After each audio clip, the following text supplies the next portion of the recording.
Welcome to Sports Spectrum, the sports and faith podcast that brings Jesus back into the conversation. Here's your host, Jason Romano.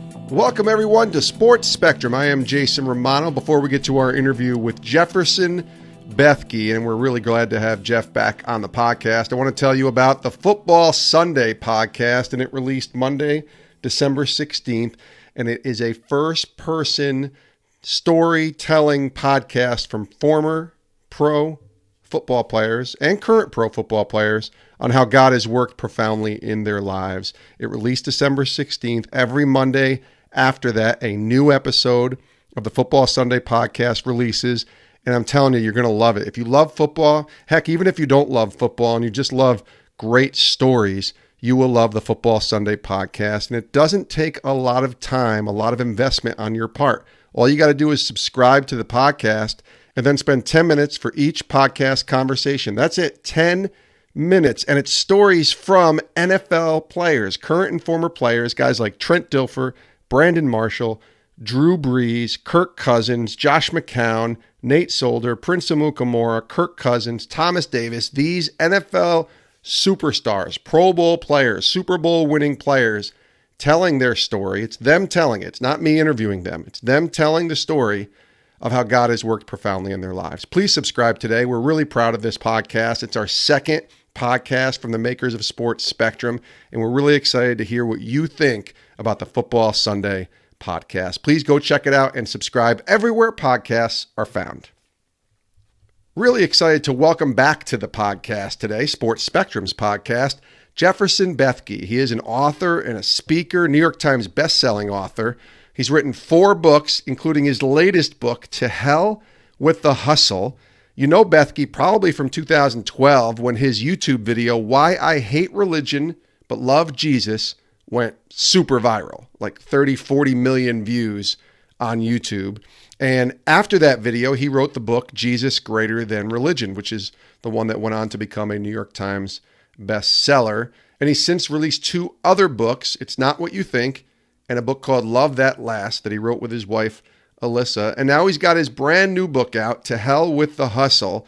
And we had Jeff on back on episode 320 in June of 2019, episode number 320. If you want to know the background of Jeff's story, it's a really good one. You can go back and listen to that episode. And this episode, we dive deeper into why he wrote the book, To Hell with the Hustle, and that life, that hustle life, that grinding life that we all talk about. You ask somebody how they're doing, a lot of people will just say, man, I'm grinding, I'm hustling.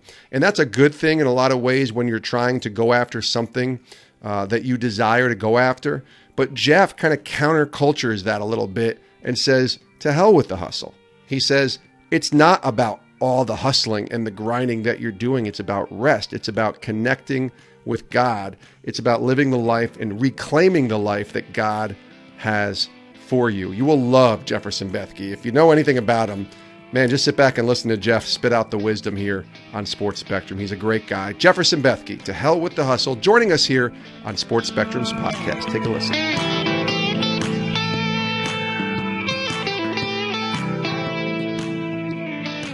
And we welcome Jeff back to the podcast. Hey, man, welcome back. Hey, what's up? Thanks so much for having me back. Absolutely. Good to talk to you. And the book is out. I know when we talked to you back in May, you didn't leak completely what that book was about yet, but you said you were working on something exciting. It's called To Hell with the Hustle.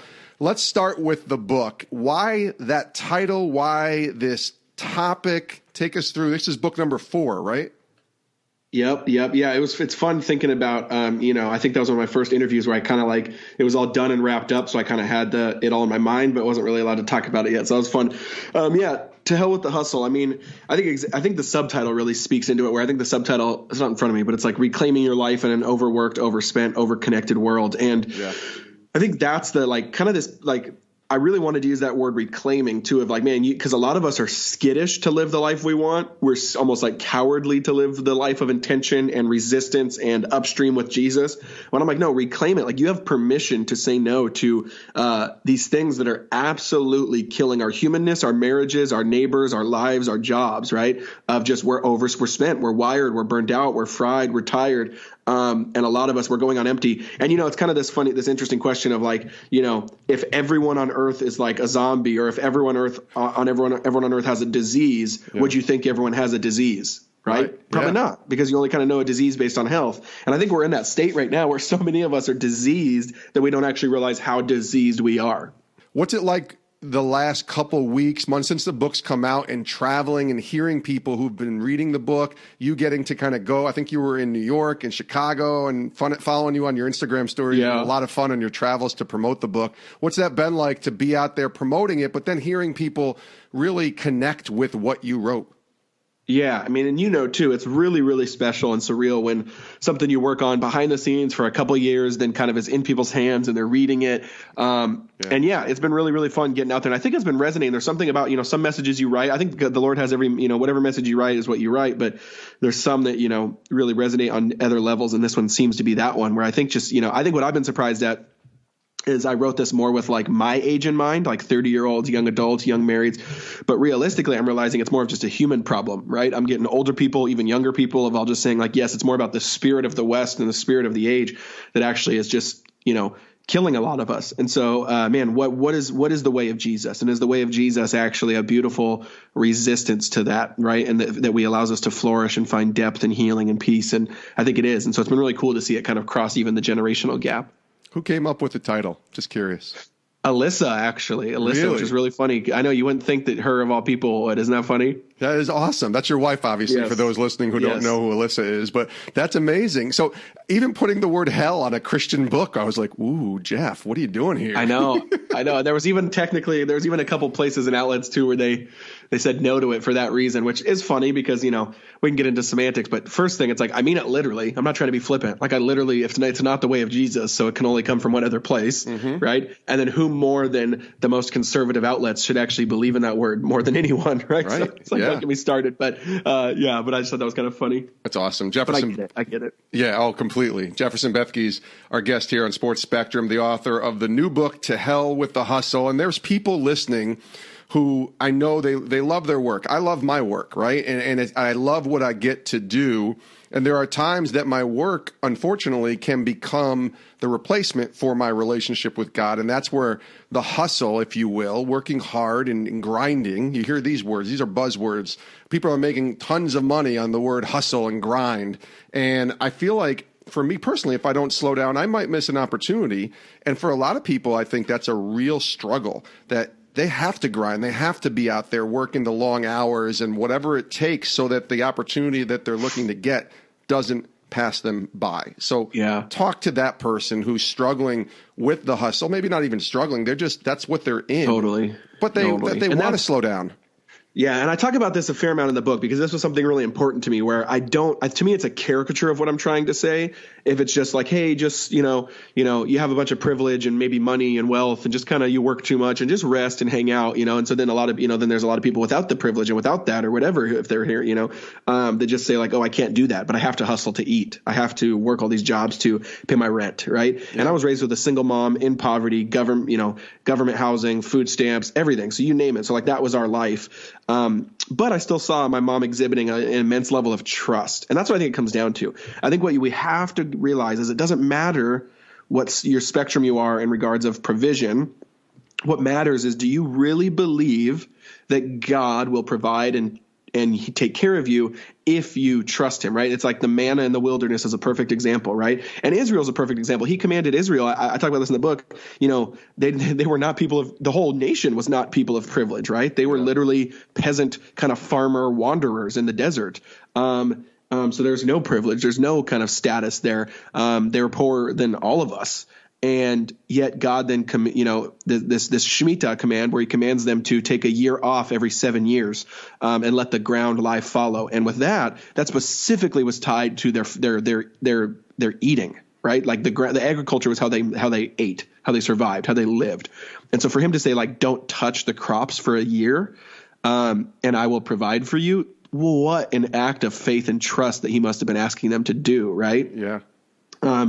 And so I think, man, like that's the question. Like, of course, I think there's so many exceptions, and God has us, having to, close the gaps and fill the gaps and work a couple jobs all the time. And that's totally fair. And we got to do that. And the Lord maybe is providing even by letting us have multiple jobs. But there's also, it's so hard because each life is different, right? But I also sometimes want to challenge some people with, man, do you trust him? If he actually told you to take a year off, would you be willing? Do you believe your God's big enough that he would take care of you? Yeah. Or is that immediately a non-starter for you? If it's a non-starter, then it's like, well, then what kind of God do you worship, right? Because he's big enough to do it. He's not saying he's commanding you to do it, but do you actually believe he's big enough to do it? Would you be willing to do it? And I think if we can get ourselves there, that seems to really get us into that way of Jesus again, right? And then there's a whole nother level. This is not the same people. This is not the same kind of problem.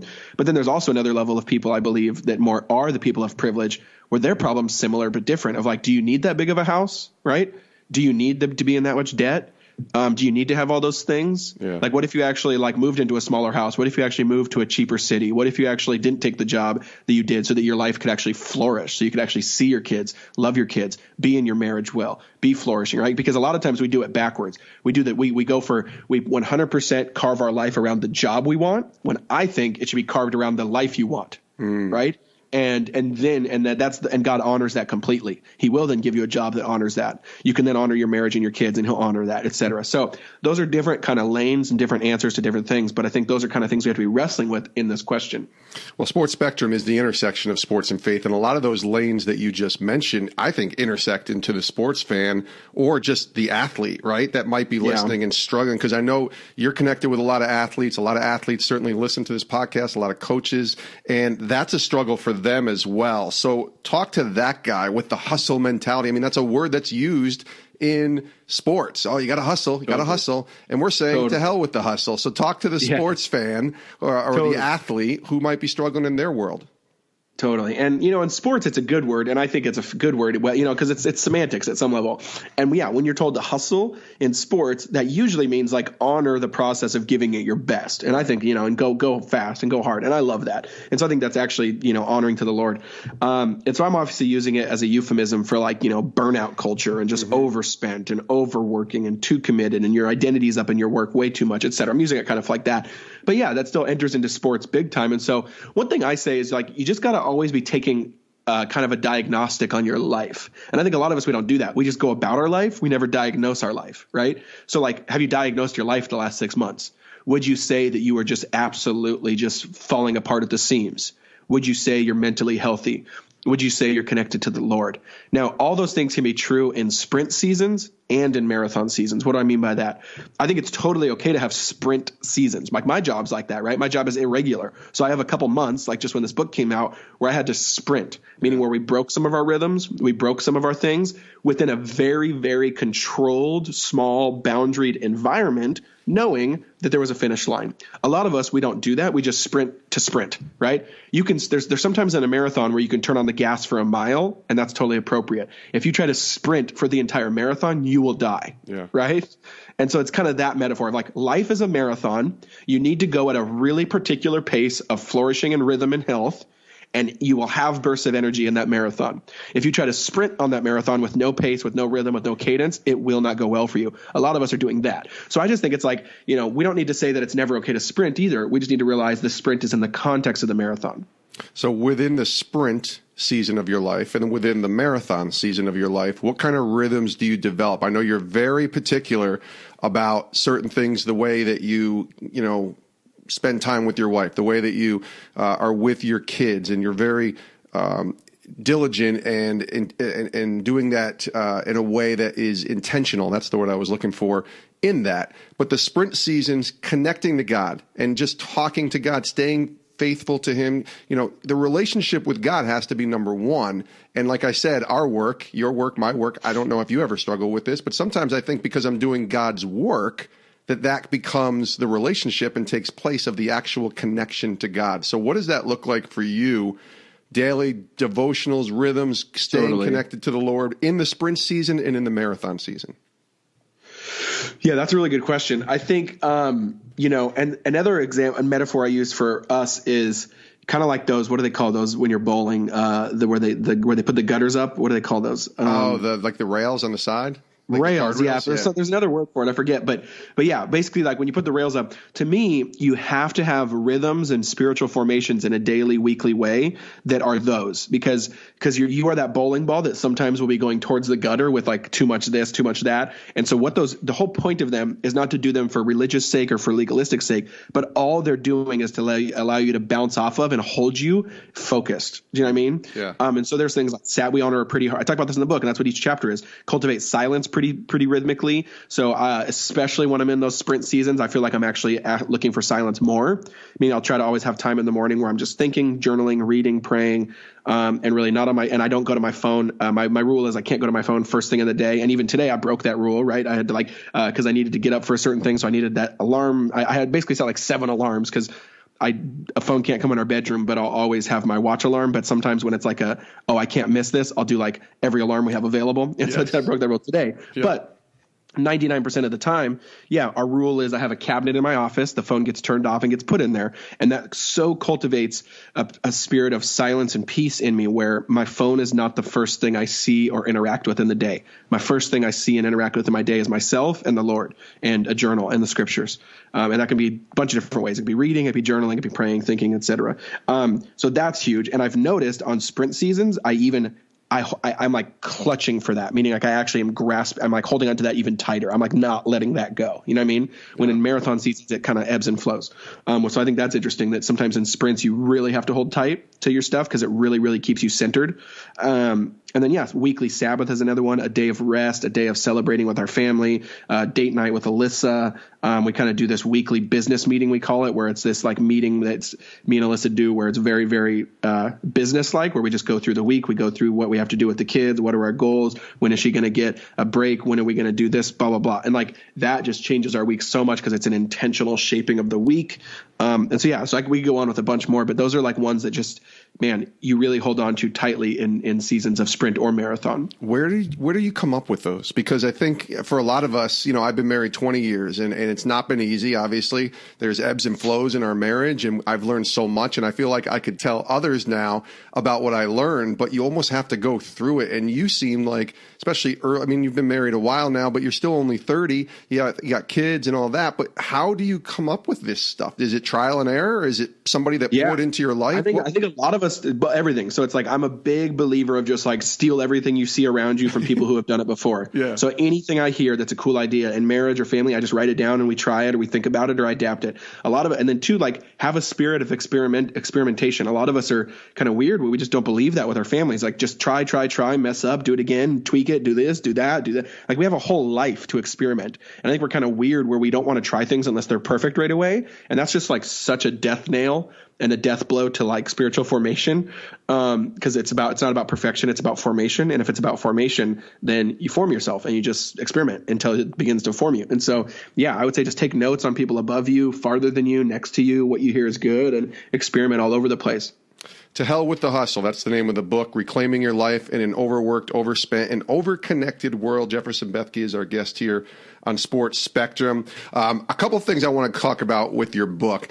Your book, specifically, two things stood out to me that I really want our audience to hear about a little bit more on a not deeper level, but just maybe more explanation from you. The first is you talk about your desire to be boring, which I thought was interesting, and boring and living a boring life or just being boring. Can you kind of expand on that a little bit? Certainly we don't want to give away everything and want people to buy the book and read it, but what do you mean by be boring, and why was that important to include in the book? Yeah, I mean, I think we have this belief today that everything has to be flashy and spectacular and amazing and huge, and Jesus just wasn't that. Jesus was methodical, monotonous, and boring at some level, right? But boring is usually a code word for faithfulness. And faithfulness is a good thing. Our culture just thinks boring is a bad thing, right? And when you're living faithful, when you're just putting your one foot in front of the other every single day, loving God and loving neighbor, it's not going to be spectacular or flashy. But boring actually is where some of the hidden joy is at. It's where some of the hidden fruit is. It's where some of the hidden gold is. And so I just tell people, man, like faithfulness is the goal, not flashiness. And when you live in that, it really changes things. Yeah, boring is holy, obscure is holy, yes. Mundane is holy. That's what you wrote in the book, which is awesome. Totally. The other thing I want to talk about, and I think I talk about it a lot when I share my story on forgiveness, is empathy. I believe it's the great antidote. I really believe that. And it's a full chapter in your book. What about empathy? Why is that so important, even to the point to include it as a full chapter in your new book, To Hell with the Hustle? Well, I think I end it with that too, because it's like, to me, that's the thing that so many of us, the minute you become fried, burnt out, anxious, depleted, overconnected, overspent, overworked, one of the main things you lose is empathy. I just think that connection is completely one-to-one. Yep. You no longer are able to love. You're no longer a non-anxious presence who can be compassionate, who can be understanding, who can be empathetic. So I talk about it in the book because it's like, man, unless you're – most of us, that's why our nation is crazy right now, is because we aren't following in the way of Jesus. We're not cultivating these things that make us, deep, flourishing, anchored, rich people, full of depth. And so then empathy is the one thing we lose. And it's just, that's a huge, huge, huge consequence of our age right now that's killing us. Yeah, it absolutely is. And I love that you called Facebook the empathy killing machine. Yes, exactly. It is so true, right? Yes, it is. I mean, because the internet does that. The internet kind of dehumanizes, compartmentalizes, fragments, and pulls you apart, and it doesn't allow you to kind of see and step into that. And so I think that's really, really important. As we close here, let me ask you just a sports question. What's been standing out? What have you been paying attention to? What's something in the sports world that you're just like, Oh, yeah. I mean, I'm loving the NBA right now. I mean, I love the Warriors, and I loved their reign they had, but it's like, that was fun. They did it, and it's like I'm not too depressed about it because they dominated for 5 years. So, The NBA right now is I'm super stoked on it this year because it's, crazy. The parity is insane. Who's going to do what? Who's going to win? I just think it's a fun, exciting year with all the moves and all the shakers, and with the Warriors kind of obviously being on a fresh start. What's going to be crazy about them is they're doing so bad that now they might even get the first round draft pick, and then you get Clay and Steph and everyone coming back next year, and that could be an interesting rebound, It's the blessing in disguise, like the Spurs way back when. This would be when you were a little kid, but the Spurs had one bad year in 1996 when David Robinson got hurt, and they got Tim Duncan, and then they went on this crazy run to win more titles. I think the Warriors could do that, and it's interesting to watch. I think, the NBA right now is fascinating. So many good teams and so many really great players, and that's what's changed a lot about the NBA since I was a kid, was people don't root for teams as much anymore. They just root for players. A lot of these kids are wearing jerseys, and they don't even care about the team. They just love the player that they root for. Jeff, this has been great, man. Last question. What's God been teaching you these last few months? That we ask that question to all of our guests, and I think since you've been on, new book, life going, lots of things going on in life. What's God been showing you? What's he been teaching you these last few months since you've been doing this whole promotion of the book and releasing To Hell with the Hustle? Good question. I mean, I think it's kind of what I talked about in the book, but you kind of solidified it with this one of, man, when any type of work you do for the Lord in full freedom, meaning if you know who you are and what your identity is, then the work just becomes freeing, right? And I think this book felt like that. This is one of the most fun books I've ever launched. This is one of the most freeing and light burden books I ever launched. I think because the Lord had got me to a place over the couple of years, and I talked about this in the book, of just realizing, man, you can only do what you do, and the results are up to him, And I think when you get to that place, and then you get that feedback in your own heart of this is just awesome. What we don't realize is when we're entitled, or when we think this, or when we put too much pressure on ourselves, what we're actually doing is kind of short circuiting and hurting the joy. We literally are killing it. The God wants to give us in our work. And I think I just really learned that this time because it was so fun. And I think that was just because of the process over the last couple of years. Jeff, I made me think of you too with today. We're taping this in late November. It's November 21st for those listening. And it was 50 years ago that one Ken Griffey Jr. was born. And it made me feel old. Does that make you feel old too, even though you're only 30? Yes. I didn't think I just tweeted about that literally because I love him, man. Yes. And he's yes, I'm a Seattle born and raised kid. I played baseball my whole life. I was a left-handed outfielder. So, you can just guess how obsessed I was with him. Oh, the kid. He was so good. And it's amazing to think he's 50 years old, man. That makes both of us feel old, right? Jefferson Bethke, again, the new book, To Hell with the Hustle. Go get it if you haven't read it yet. It's been out for a while, but it's a really great book. And I can't thank you enough, friend, for coming back on the show. Let's do it again soon, and wish you and your family certainly nothing but the best. Hey, thanks so much, man. Appreciate me having me on. And that was Jefferson Bethke. Again, his new book is called To Hell with the Hustle. And man, he is awesome. I loved just spending time, even if it's 20 minutes or 40 minutes, just a great dude with a lot to say. And he's got a lot of wisdom. And I loved his answer when I asked him about how he comes up with these things that he comes up with. And a lot of it is paying attention, asking questions, writing things down, journaling, connecting certainly with God. So he's really great. You can follow him everywhere on social media. Instagram and Twitter are probably his most active places at Jefferson Bethke. And get his new book, To Hell with the Hustle. And honestly, my favorite book outside of this new one is his first one, Jesus Greater Than Religion. Jesus Greater Than Religion. And that's a great book to give to someone who isn't quite sure about religion, being religious versus Jesus, and why Jesus is the way and the truth and the life. So definitely go check out the new book, To Hell with the Hustle, and his first book, my favorite, along with the new one, Jesus Greater Than Religion. Thanks to Jefferson Bethke for being here on Sports Spectrum. Also want to thank you for listening. Get us on our social media pages. Hit us up there.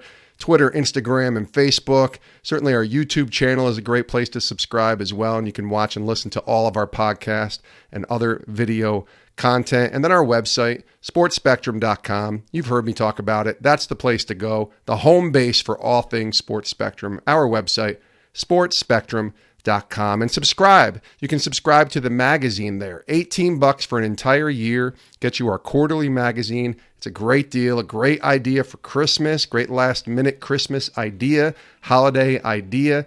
$18 for an entire year. You will love the Sports Spectrum magazine. Subscribe today. Thanks for listening. We'll see you next time right here on Sports Spectrum's podcast. Merry Christmas to you all, and I hope you have a great rest of your day.